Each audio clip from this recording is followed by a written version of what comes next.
Our last speaker on this panel is Joe Baker, and we're delighted to have him come down from the Heard Museum in Phoenix. He is recently appointed the Lloyd Keevan New Curator of Fine Arts at the Heard.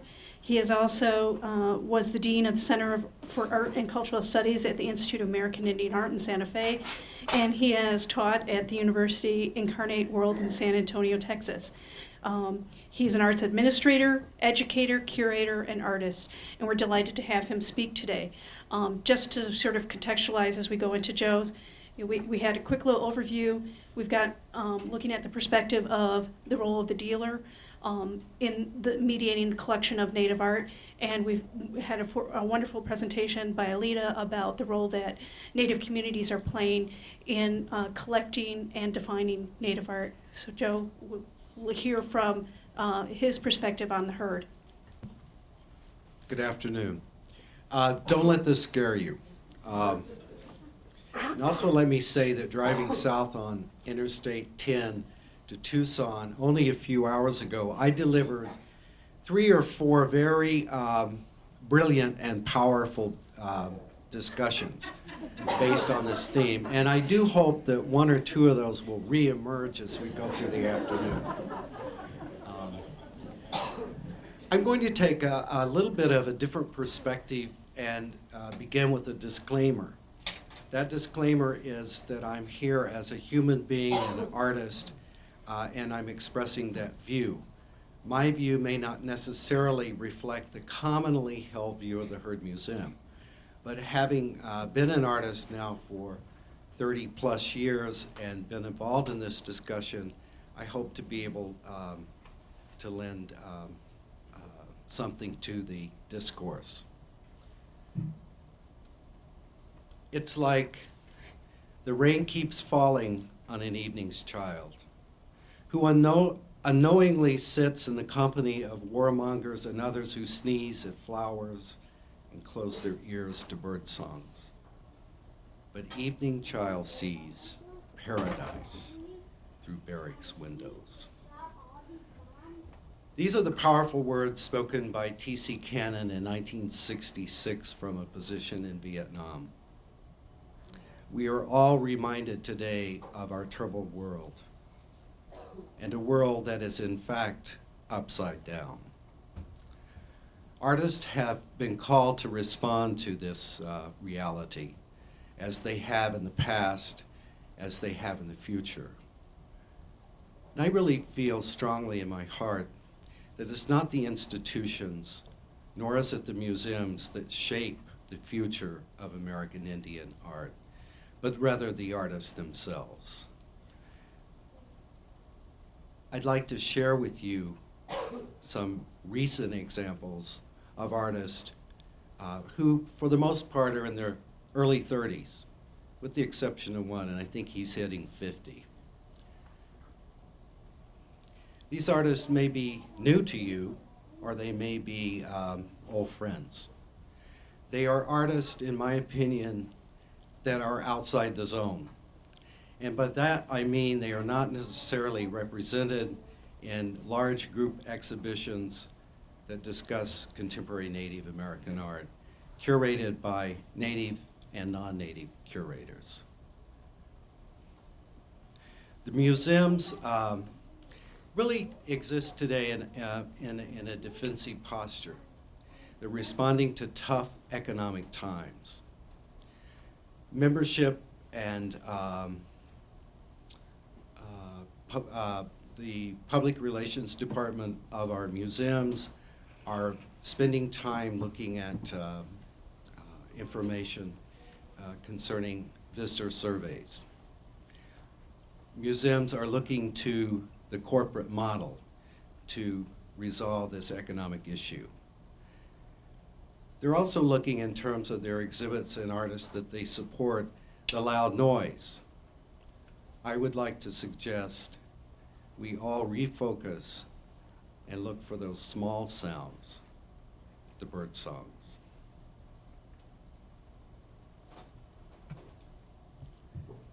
The first artist that I'm presenting is the work of the Ojibwa artist Todd Defoe. Todd Defoe graduated from the Institute of American Indian Arts in 2001 with a degree in creative writing. Todd is known for his life-size stone sculptures of musical instruments. He creates artwork that is beautifully crafted, sensually descriptive, and richly subversive. Defoe says that he's drawn to musical instruments largely driven by his own fascination for form and function. In Todd's words, a saxophone looks as sultry and complex as it sounds, and one could hardly imagine a more delicately feminine object than a violin.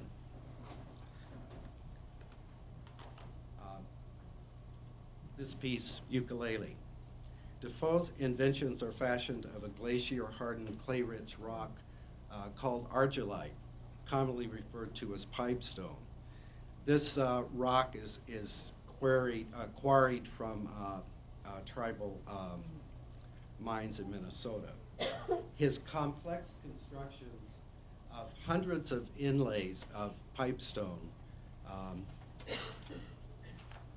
create both identifiable musical instruments and instruments of fantasy.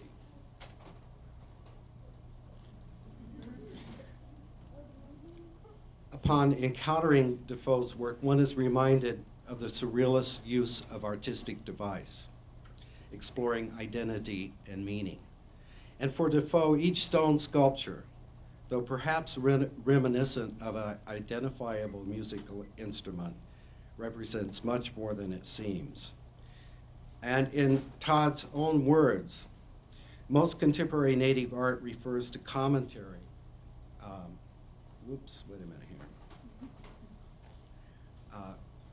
Commentary rather than the aesthetic. This leads to dialogue revolving around identity, who is more Indian or less Indian, when in fact the range of Indianness is quite broad. From 1991 to 1998, Todd Defoe found himself working at several tribal casinos. He, in fact, later in his job experience, ended up director of gaming at the Shooting Star Casino in Minnesota. Life was good, a steady paycheck. Accepting hopelessness and social failings, crime, all the things that are too apparent within his own community, Todd was seeking a change. He's found that voice through his work. The artist is passionate in his belief that all people decorate their lives in various ways, and that through art, he can transcend his own personal destiny and inspire others in the process.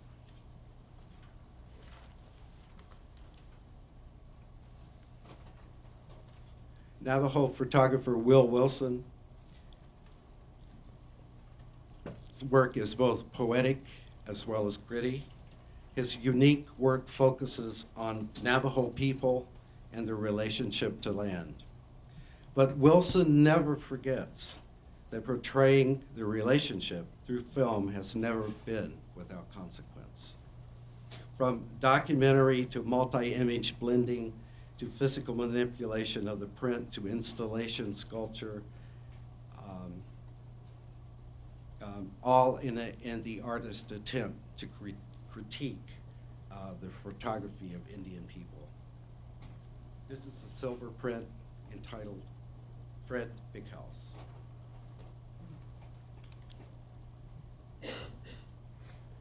To quote Will, historically, photography as a scientific means of categorization cannot be made separate from the social, political, economic, and ecological colonization of native North America.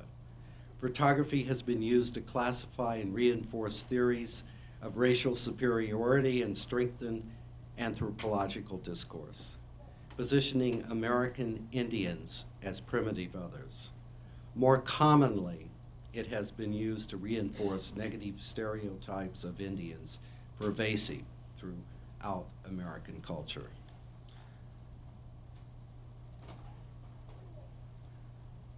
This is a slide of an untitled installation, the north view, consisting of silver print, log candles, barbed wire, and creosote twine.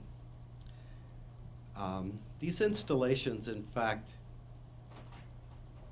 give a personal glimpse into the complex history of the artist himself. Will grew up in Tuba City, Arizona, the product of mixed parentage. His mother Navajo, his father non-Indian. As a child, he traversed between Tuba City, Arizona, and San Francisco. He spent 5 years at the Tuba City Indian boarding school, and then found himself whisked away to an almost exclusively white prep school in northeastern Massachusetts. He went on to graduate with a BA degree from Oberlin College in art history and studio art, and completed his Master of Fine Arts degree at the University of New Mexico in Albuquerque. This is a particularly poignant piece. It's entitled Bed Piece Installation, and it really causes us to recall and to reflect upon the reality of the boarding school experience, whether directly or indirectly affected within our own selves. Will invites people to remember that Indian people have survived and are surviving quite well. This is a view of a complex installation piece at the University of New Mexico. In fact, the MFA thesis exhibit.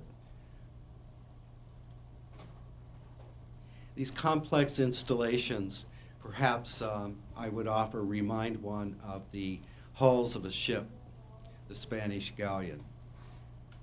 What I love about this particular view is that Will himself, in discussing this work, referred to the wood as drawing with wood.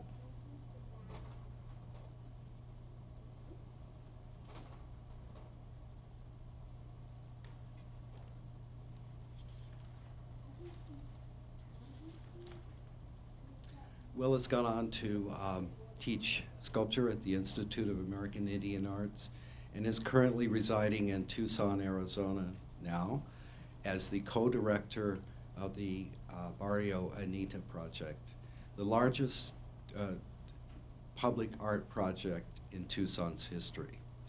He's working with youth, he's working with fellow artists to create photo digitized mural along the I-10 sound barrier wall. Another artist I'd like to show is perhaps somewhat odd in this mix of artists, and that's the work of Norma Howard, Choctaw Chickasaw. She lives in Stigler, Oklahoma, and I would like to offer that she too is an innovator, that through her work, we are reminded of the early work of the Arapaho painter Carl Sweezy, who was working long before the influence of the outside interest driven by collectors and anthropologists and ethnologists. She is entirely self-taught. She creates these,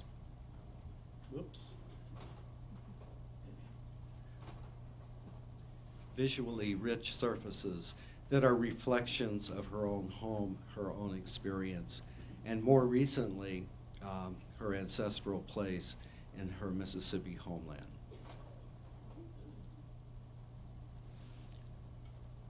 Picking blackberries.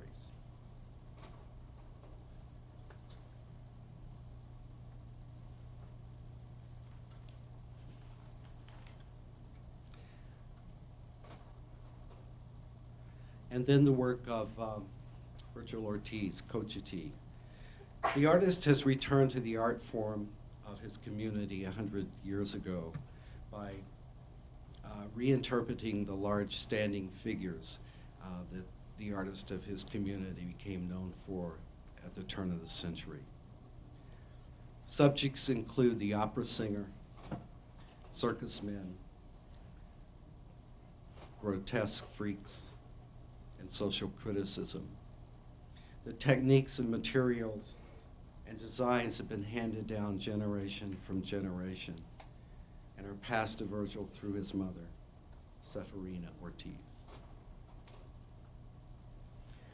The artist currently has been in a collaborative project with the New York designer Donna Karan, and he has transferred surface design to textiles, creating fashions which were recently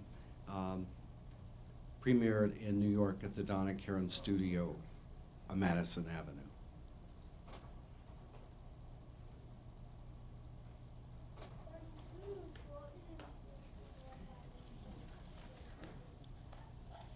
This is the work of Stephen Yazzie, Navajo. In 1999, the Heard Museum received a grant from the Mid-Atlantic Arts Foundation, Arts and Communities, Artists Create for the Millennium, funded by the National Endowment for the Arts. Stephen Yazzie was selected by the museum to create a mural that would complement the new exhibit entitled "We Are Arizona's First People." The results of this artist-in-resident project is a mural, while on canvas, 8 feet by 40 feet, which is featured in the Virginia Ullman Learning Center. During the creation of this mural, Stephen Yazzie traveled to many Arizona communities, visiting with elders, asking what they wanted to see in this project. They reminded him to paint the history that's not in the books. The result is a mural completed in 6 months, exploring relocation, internment, and the boarding school experience. This is the first panel. And the second panel. The piece is entitled "Fear of the Red Planet, Relocation and Removal 2000."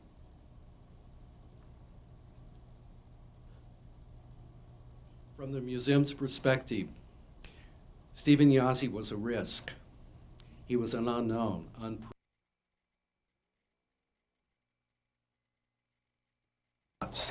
to remember to pinch ourselves and kick ourselves in the butt, and remember to take risk, to invest in artists and their vision and their voice, and to support that, because it is through that effort that we affect change.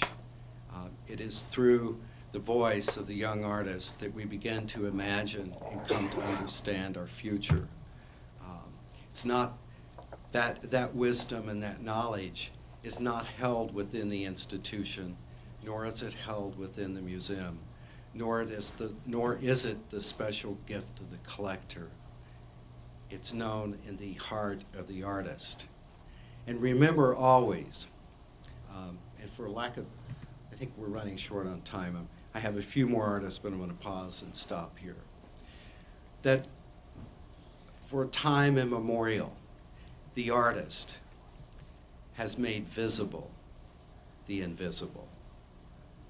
And that's the most important thing for us to remember, and let that guide us in the future.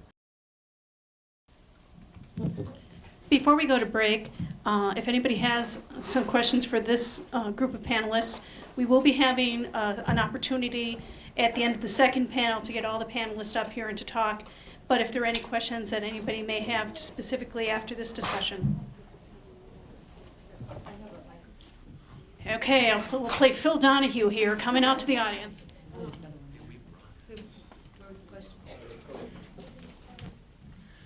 Alita, a question for you. When you were talking about deciding who you buy from, do you require that the artists are registered with a certain Indian community? Yes.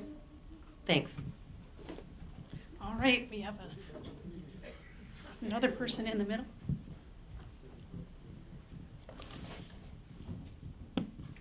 Alita, I had a question for you too. It's actually a friendly question.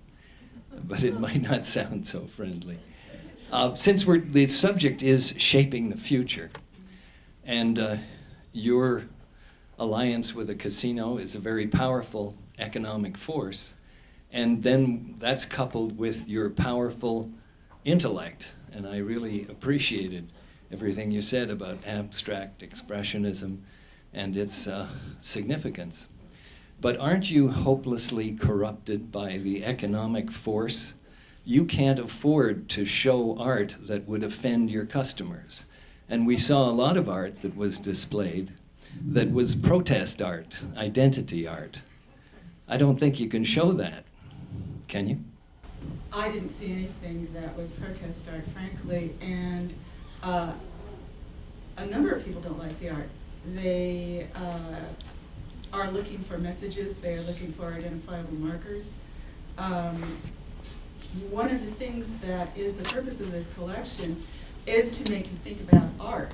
And if someone does not like the art, if they are puzzled by the art, if they have no idea what this is or why is this even Indian art, then I have them thinking about art.